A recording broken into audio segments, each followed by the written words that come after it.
is Dawn and welcome to my Crafty Retirement podcast. This is my monthly update where I'm going to show you all the things that I've been working on. A lot of knitting, a little quilting update, a little sewing update, and some recipes. So let's get going.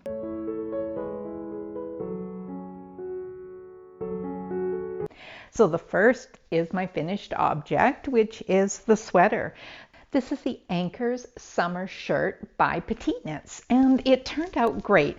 This yarn I used Sirdar Cotton Decay, and I've tried to use this yarn a few times for two other projects, and they never really worked out for me, and I ended up frogging them, but this time I've had success. So I will stand up so you can see a bit of it from here. It's got a really sort of ribbed yoke, and then just straight down, no waist shaping at all in the body. But I really enjoyed it and it feels wonderful. And so obviously this was the proper match of the yarn and the pattern. I didn't have any issues making this. I think I'm going to get a lot of wear out of it. I definitely recommend it. I think I said in my last podcast that there's a few assumptions that are made, so a beginner might not want to try this pattern, but if you've ever knit a sweater, I think that you would find this a great pattern, and I'm really happy that I've made it and I've got it to add to my summer wardrobe.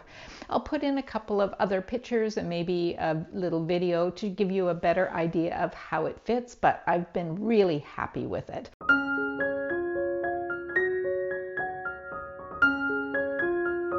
Well, I made another sweater, but it's a quick knit. But let me very quickly switch my tops and show you that sweater. My next finished object is the Winston Sweater. It's a Jane Richmond pattern, and I've had this in my library for quite some time. It's a super bulky, which means a very quick knit. I took 11 days to do it, which I think is long. I think a lot of people say they do it in about 4 days. I use the Lion brand Wool-Ease. It is 80% acrylic and 20% wool. I got this at my local Michael's shop at the end of last year, and so I got a super deal. So I'm not sure this sweater cost me more than about $8. It is, let me just show you it. It is a great fit. It was super easy.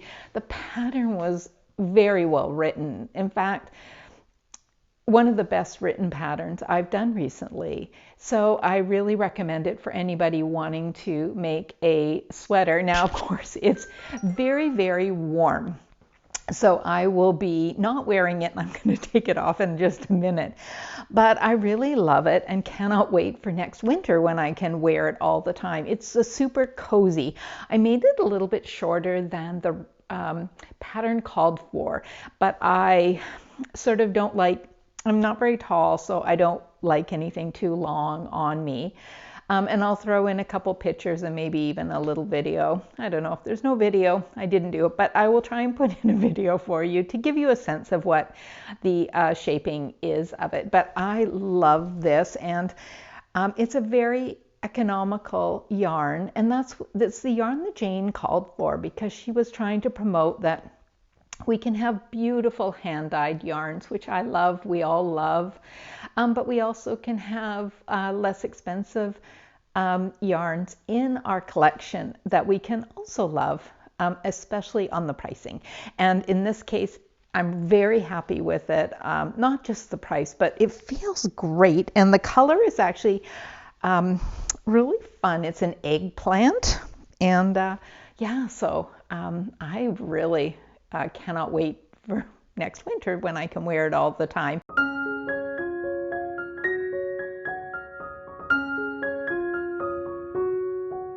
Okay, feels better to be in this lovely cotton sweater, much better. So what else have I done? Let me have a look here. Oh, I finished my socks. These are the Little Black Socks by Summer Lee, and it's a really fun pattern. I love the length. This pattern comes with three different patterns within it. And I picked the middle one. And I also did the shorter version of it. And as you can see, it's got these really fun cables. They go up both the sides, so you can see it on there. And this was knit using my hand-dyed yarn, using Knit Picks Stroll as the base. And it's a great fingering yarn. And this is dyed with jacquard acid dyes that I had. So I talked a bit more about that in the previous podcast. But yeah, they turned out great. The fit is great. I love the length.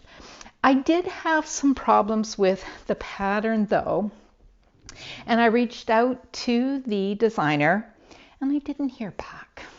I don't know. Maybe my email was lost. I followed the instructions on the pattern to get pattern support. Never heard. I don't know what happened there, but I could figure it out.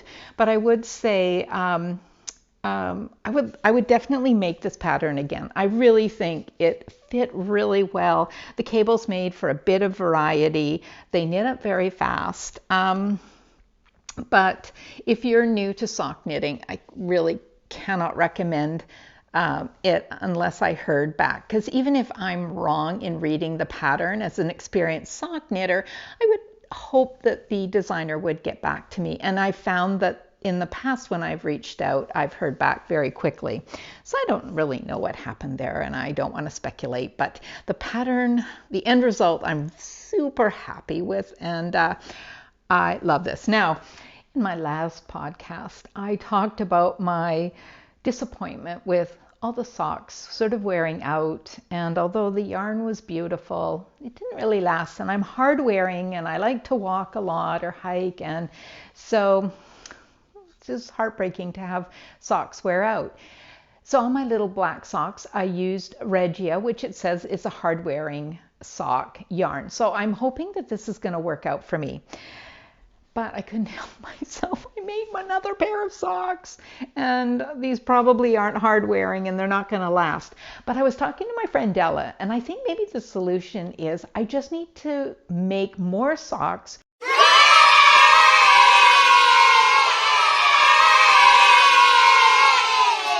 So I wear them less often because I've got a bigger rotation of socks. So I don't know. Can't help myself, but anyways, I made socks, and these are scrappy socks. They're a vanilla sock, and I just did a gusset heel, 2x2 rib at the top, and then I just changed colors as I went along for my foot size. And I was inspired by another podcaster from the I Heart You, EWE, who has a great little podcast that I enjoy watching, and she's got a make along for scrappy socks. I think it's scrappy socks. And so I was inspired to make these, and they're so fun. I love them. So I'm back into sock knitting, and hopefully they last long, and maybe I'll just make so many socks that I won't wear them very often. But these were really quick to knit because, one, they're shorties, which I prefer to wear, and also because of changing all the colors. I don't know, it was so much fun to use up some scraps and make this. So there you go. I also finished my Scraptastic Blanket. That's a pattern by Samantha Johnston, and it was for my grandson, and he has it. So I'll put some pictures here, but it's a great pattern. I love it. I was so tempted to make another one. I haven't started another one. I'm doing a different scrappy project, which will be in my whips. But yeah, I've gone on and on about the pattern. I think it's great. I think it's a great way to use all your scraps and have memories and have a great blanket. And I don't know, it doesn't take that long, and it's being very well loved by my grandson. And finally, as always, I like to make hats that I accumulate through the year and give to for donation to my local yarn shop. Most of these are the Snowy Day Hat, a pattern by Shahana Safia. And it is a free pattern, and it makes these really cute hats. So I've made this one, which has the pom-pom on it. I made this one, and for these I either hold 4 strands of fingering weight or a DK and 2 strands of fingering. So super fun. And here's another one. The colors just are super fun. They don't take very long. I can usually have one made in about 3 hours. So I do it between projects, or if I need to take a break, or it's Scrappy Sunday, which I like to do. And then this one I just did with the leftover of my Winston. And I had some yarn. Now it's a super bulky, so it makes for quite a big hat, but you know what? There are people that will appreciate the size of the hat upon donation, and it's super warm, so that will be well received. And I also made a different pattern. This is a Joji Locatelli pattern. It's the Field of Wildflowers. And I have made this with Cascade Yards Malilla. I'm not sure how you say that. I'll put the name of it below. But it has 8 different colors in its striping. And the make of it is 45% silk, 35% merino, and 20% nylon. It has a very different feel to it. But it is a lovely hat to make, and I really enjoyed making it. And I'm also going to donate this because I think someone's really going to love it, and I do have a lot of hats already. So yeah, it's a fun little pattern, and Joji always writes great patterns, so I can highly recommend that one as well. So that's it for finished objects. I think I did a lot actually. Let's get on to some whips. My first work in progress is the Scrappy V. The pattern is by Jamie Hoffman, and this is a super fun scrappy project, which I like to do my Scrappy Sundays. And I have just split for the sleeves. So here's the front, and it's a Scrappy V. It has a deep V in the front. It's not as deep as I wanted, and I did the tubular cast on. And I followed Very Pink, and I think I made a mistake because it feels a bit tight. So we'll see how it goes. I've tried it on, and it's not doing too bad. I don't know whether I'm going to have to pick those stitches up and cut or not. I hope not. But it's very cute. And here's the back. There is a ton of short row shaping in this, but the instructions are fantastic, and so you can see all the stripes through the back, and how fun are those? So I'm enjoying doing it, and I've even snuck in some non-Scrappy Sunday days knitting on it because I just want to get on to the next color. I'm doing a random number of rows on it. So they're not all even. The back is the best way to show it. So it's not all even, but I'm using all sorts of bits and bobs and some minis I just never was going to use. And yeah, it's super fun. I think I'm gonna really love it. The fit's great. I'll put a picture in. I've tried it on since I split for the sleeves, and the fit looks like it's going to be good. As usual, I don't put the ease that they want because being very short, if it's too bulky, it looks like a sack. But I think this is supposed to have a bit of a feel of a sweatshirt, and it is feeling it, and it's all fingering. So normally I would be slogging through the body, but with the change of the colors, I really think it's encouraging me, and it's exciting thinking about what the next color is. And I've just started a new color right there, so I've got a few rows before I'll have to think about that. But yeah, it's a really fun project, and I'm looking forward to showing you the finished object on our next get-together. My next work in progress is the Hipster Light Shawl by Joji Locatelli. I made the original Hipster, and I love it. It's a great looking pattern, And so I have made this. So you can see it's, if you know the Hipster pattern, you know that it's got these drop stitches that you pick up, and it's got these texture bands and garter bands. And gray is one of my favorite colors, although you wouldn't know it from my Scrappy V. I'm trying to branch out. But I do love myself a good gray. And this is actually my hand dyed using jacquard silver, and I kind of love all the different variations in it. And yeah, now this poor thing is ready for the next spot. I think I need to get working on it again. I sort of put it to the side to work on the Scrappy V and the Scrappy socks and my other work in progress, but I'll get it done. And but I guess because I won't really need this until next winter, I'm not as keen to keep going on it, but I will get it done because I do not like to have whips that languish too long. And my final work in progress is some socks, and these are socks for my grandson. And so it's just the basic rib socks by Kate Atherley. I always make these, you know this.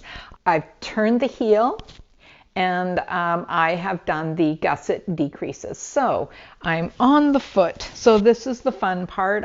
I do 2 at a time on 2 separate circular needles, so I don't get second sock syndrome. And there you can have a look at it. It is my hand dyed. I kind of think this is like a swamp monster color. I think he'll love it. He wants to be surprised. But yeah, so getting the heel turn, get onto the foot. His feet are really growing. He's 11, and I think his feet are about a size 11. We're going to get them measured tomorrow. And yeah, anyways, it's a lot of fun, and I will want to get these done for him so he can wear them, and he loves socks. Now, the only other thing I've kind of got going is, let me grab it. I mentioned on the last podcast that I was going to frog my Le Pouf that had this beautiful Tanis Fiber Arts yarn and repurpose it. And I started doing it. And what did I start? Oh yeah, I started a sleeve and I got to there. What a challenge that is. Because apparently I weave in my ends really, really well. So finding the ends has been a challenge. Secondly, because this is faded and it's double-stranded, I don't go very far with one, and then I've got another yarn and I got another yarn. So I did not get very far. I got all of this out of one of the sleeves, and then I've got that as well. There you go, there so you can see. And then I got a bit of this, and it took me a long time. So I kind of threw it to the back burner. I'm probably not going to knit anything with it anytime soon, but I do want to get it going. But I thought I'd just give you an update that, yeah, it wasn't as quick and easy. I thought I'd just like, and it'd come apart, and it's been a lot more work and a lot more twisting of the yarns and keeping everything separate. I'll get there. But that's the status of my Le Pouf that is now missing an arm. And that's it for all my knitting updates for today.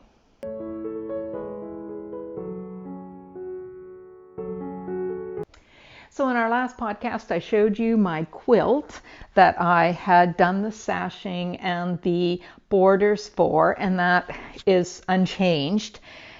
But the next video dropped. In fact, the next 2 videos have dropped since I've last talked to you. And the next one in the series that I was to do was to put together the quilt sandwich, which is the top and the batting and the back. Well, I haven't done that yet because we were renovating our kitchen, which has been finished and is lovely, so we're happy with that.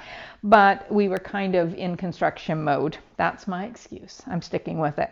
But I did pick up the backing, which is this. And I would never have thought this, but The quilt, Jess from Okla Roots, who did this block party pattern, which I'll have all the information below, she picked a wild two fabrics, and it's rayon. And I didn't know this, but she highly recommended rayon. And I think I always want to go with her recommendation because she has not led me astray this whole time. So I'm going to have this on the back of my quilt. And the reason she says rayon is because it's so lovely against the skin, because the rayon is used in making clothing. And it's also thinner, so it will make for a lighter quilt. So I'm looking forward to that. I do have my batting. I am going to put that together because she has released the final video, which includes putting the binding on, which involves hand sewing. So that will take a while. I was sort of thinking I would machine bind it, but I'm going to follow her plan because she really highly recommends it. And then the quilting. And before you put the binding on, she has you do basic quilting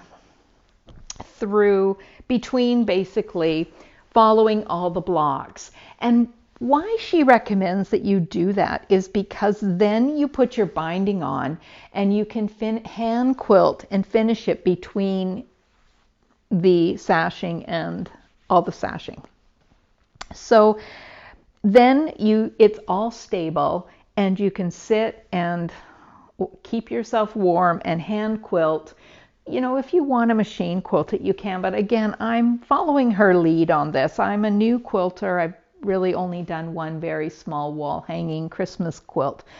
So I'm going to do that. And I am determined to have a real update for you next month when I do this for you. So stay tuned.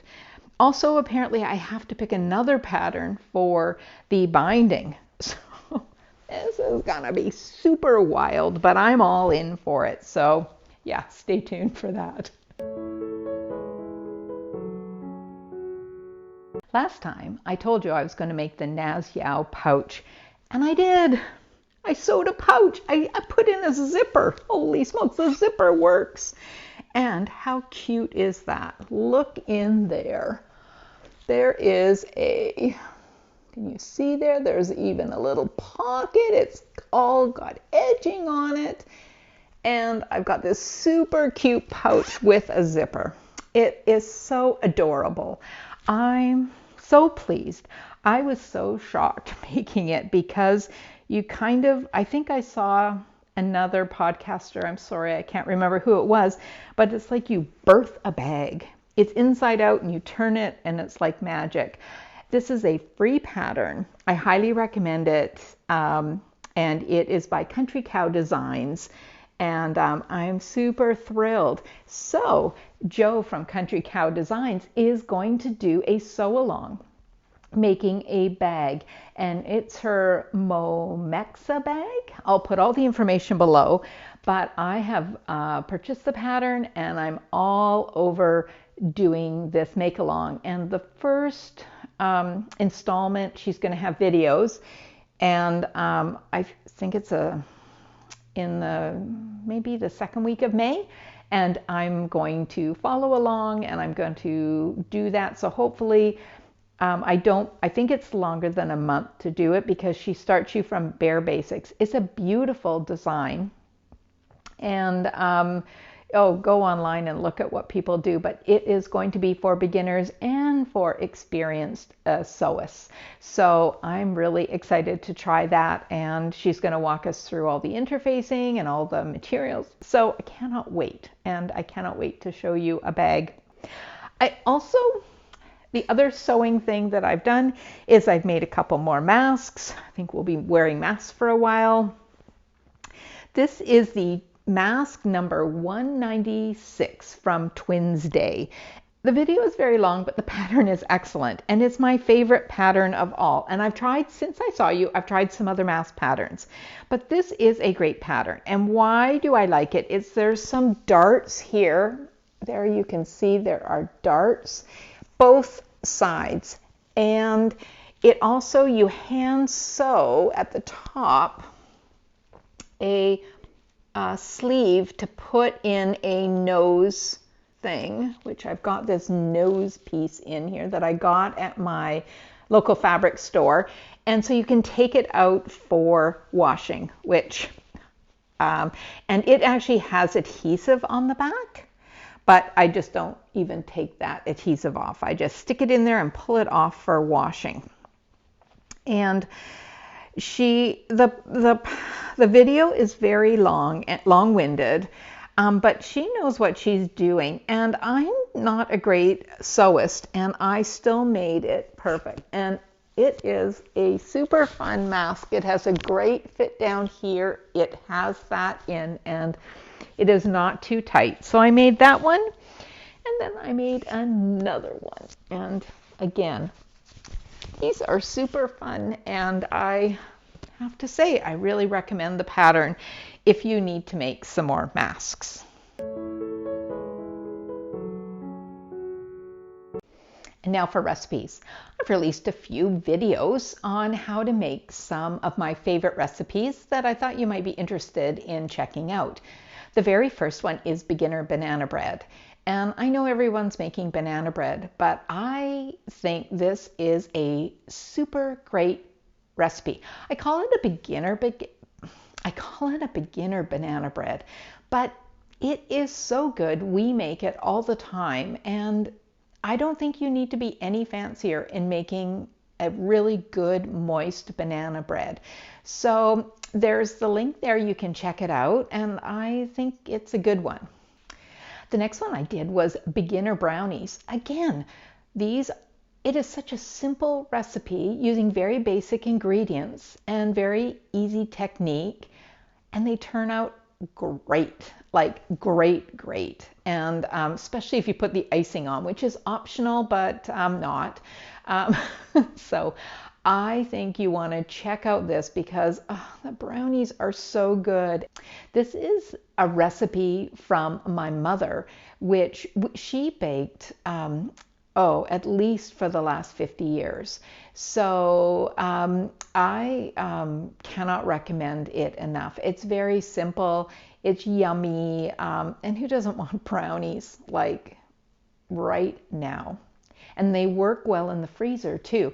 Make them, put them in the freezer, and they're good either right from the freezer, per my husband, or they defrost in just a few minutes on the counter, and then they taste terrific. I think I need to make some more.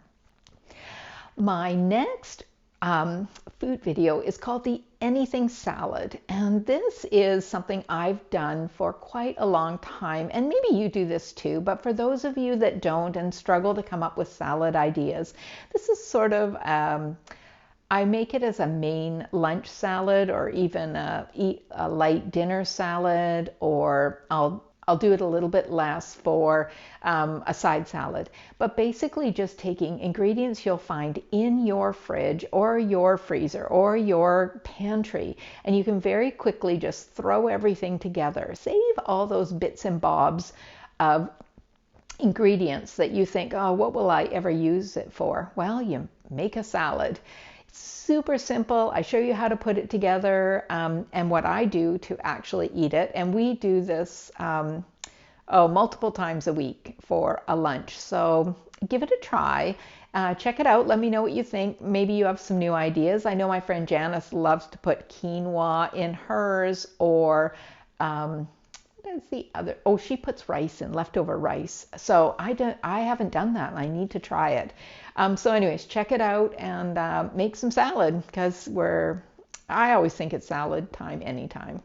And finally, chocolate chip meringue cookies. This is the chocolate chip cookie you might not know you needed, but it is quite quick to put together. It's gluten-free if that is of interest to you, but they make a crunchy, chewy, meringue chocolate cookie. You can't go wrong. They're really large, so they're super satisfying.